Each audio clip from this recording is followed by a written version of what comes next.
wingyboxing.com or what is it? Is it a Wingy website? Boxing, Wingy Boxing. Just Wingy Boxing. Everyone will figure it out from there. That's it. Right.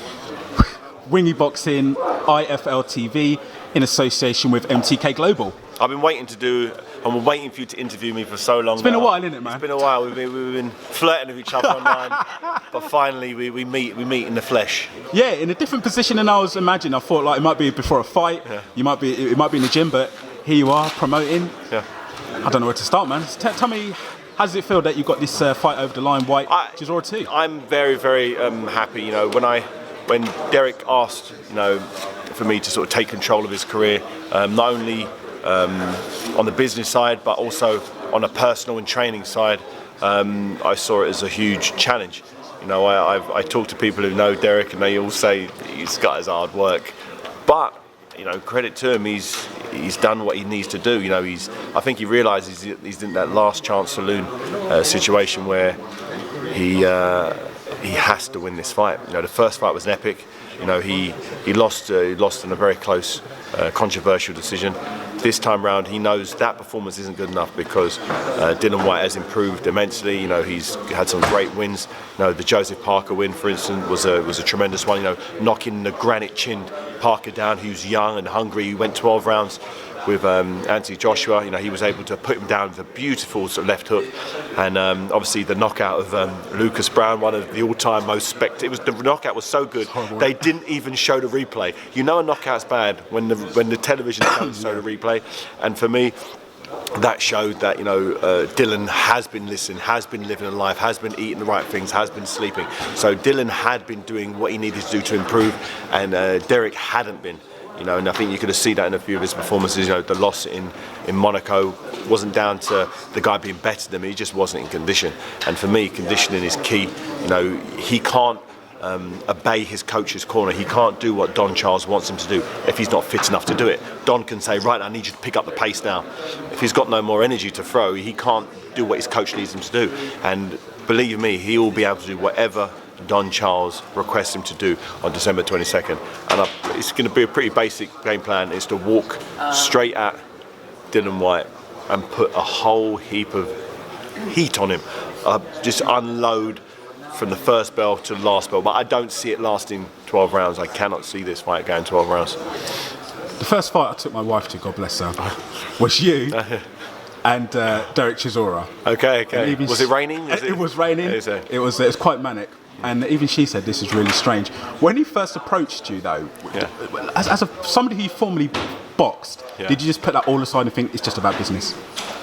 Or did you think? No, I'd seen. We'd spent some time together in the past. You know, we know a lot of the same people. We eat in the same places, so we've crossed paths on many occasions. And ever since our beef, it's all been pretty amicable. And you know, he asked about my kids, asked about his. We're both boxers. We're both in the same business. We both shared the ring with each other. You know, we both traded blows and tripods and whatnot. So there's been a respect. The respect's been there. So when he called me, wanted to have a meeting with me, I had no clue what it would be about. When he told me, you know, he believed that, you know, what I've done with my career, you know, the way I've navigated myself over the years, you know, if I could do it for him, or if I could do it for him, how would I do it? I explained to him, okay, if I was you, this is what I'd do. This is how I'd train. This is how I'd live. You know, this is the path I'd take. These are the fights I'd take to get to the top. If you want to be number one, if you want to have the belts around your waist, you know, Anthony Joshua is considered by most as the number one, so he's the guy you got to aim at. And we've got a path. We've got, you know, Dillian Whyte. If he knocks out Dillian Whyte in 5 rounds in spectacular fashion, we've potentially got an Anthony Joshua fight in April. And when you see the condition Dereck Chisora comes in at, I think everybody's going to be very, very, very surprised. And you've got a grin on your face. I know. I've seen some things that I didn't think I could see. I've seen he's hitting numbers in terms of conditioning and training that, you know, his heart rate's coming down. Like, honestly, I'm just saying this. Everyone's just going to be like, what the hell was that? If you think Carlos Takam set a pace, waiting to see a War Chisora. I hate to do this to you, but I have to. Second Bellew fight. What are your reflections on that now? After you've had a few good months out. This boxing game will be in the ring. Isn't for me anymore. You know, Tony Bellew fought a fantastic fight. He did exactly what he needed to do, and he caught me with some great shots, and I can no longer take them. Either his punch power was way better than it's ever been, or my punch resistance is way worse, or maybe it's a combination of both. But you know, my boxing days are long behind me. You know, my style is based on speed, reflexes, timing. A little like Roy Jones. You know, once Roy Jones' reflexes slowed down just that fraction, you know, he started getting knocked out. Glenn Johnson, you know, Danny Green, people who wouldn't have beat him in his heyday were able to not only beat him but knock him unconscious. And this seemed to happen to myself.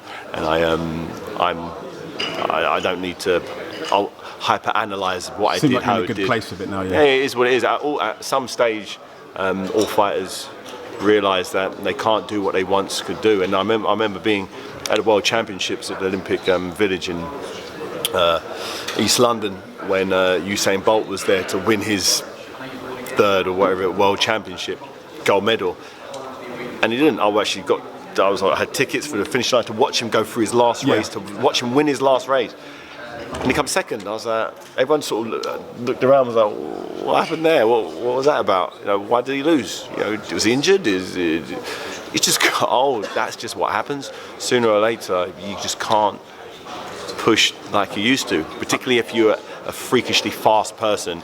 Once that fastest goes, what have you got? I know the feeling. I wake up with a twinge in my leg. I'm 39, exactly. 40 next year, bro. I know how it is, mate. I know how it is. All right, I just want to ask you your thoughts on Canelo and Rocky Fielding, analysis-wise, technically. Could you break it down for me? Oh, yeah. I'd much prefer to see Canelo fight Callum Smith. I think that would be, if you're going to go up in the weight division, you want to fight the guy who's considered #1. Canelo has gone for, you know, arguably one of the weaker champions in the division, but it's still a world title. It's still legitimate. It will still make him a 10 weight world champion, or how many it is. And but you know, you can never write the big man off. When I've seen pictures of them next to each other, I'm like I didn't realize Rocky Fielding looks like he's 6'6". He looks massive. It's cold, he's massive. Yeah, I was like, whoa, what's going on there? So with that extra bit of reach, that extra bit of size, someone who, you know, he boils down to the weight.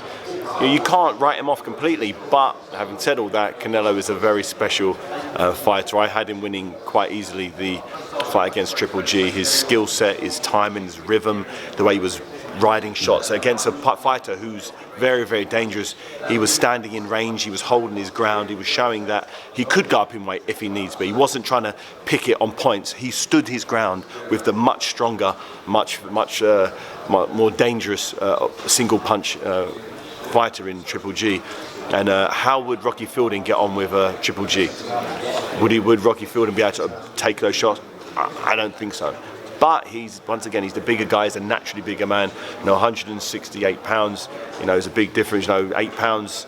You know, it's a toughie to go up in weight because Canelo never looks massive at the weight. At middleweight, he doesn't look that big.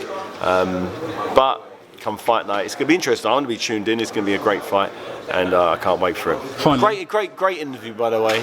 Thank you, brother. I've been waiting. You got all the. It's been a while. All the a proper questions. sit down. We'll get a proper sit down. We'll proper sit Finally, down. Get some coffee. What's your favourite fight? My favourite fight. It's a combination. It's two fights. I'd say it was a combination of Jean-Marc Mormec and Nikolai Valiev, as they were the first time. Mormec was when I won the title for the first time against a guy whose style was all wrong for me. And then Nikolai Valiev was the fight where I fulfilled my childhood dream of beating the big Russian. You know, when I watched Rocky IV when Sylvester Stallone, or Rocky fought Ivan Drago, I always envisaged myself going to foreign soil to beat the big Russian champion, and that's exactly what I did. So a combination of both of those, both great nights, both very fond memories.